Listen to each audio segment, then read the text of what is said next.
shadows still hanging from a tree. You might see their shadows walking, and that they'll cry. In some cases, they'll yell at you.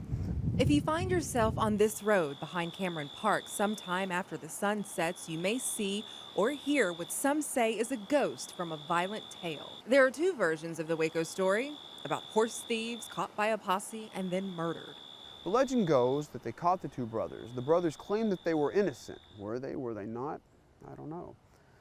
But they were never given the chance to plead their case, never given their right to due process. Instead, the vigilantes just strung them up right there in a tree and left them dangling for people walking by to see, frontier justice style. Local author Bradley Turner has become an expert on the hauntings, giving tours sometimes and sharing the story of two horse thieves on their way to justice. They caught the first one, and he mysteriously ends up dead in a holding tank somewhere out around Bosqueville.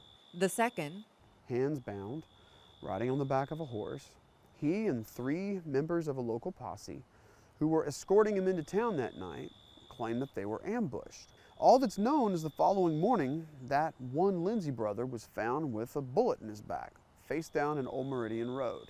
No signs of a horse, no signs of a struggle, no signs of anything.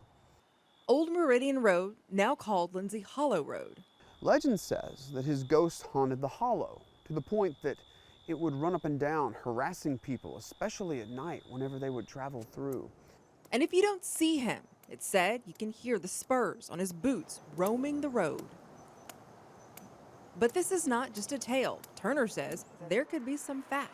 It says something when the legend of Lindsey Hollow is one that even 100 years ago was being run in newspapers. You don't hear that about any other local legend.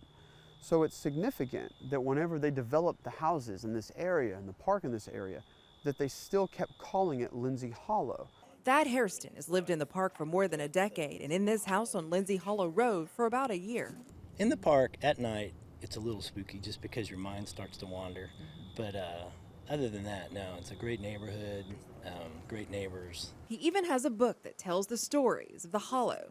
Hairston has never seen Lindsey, neither has Turner, but that's what makes this mystery fun.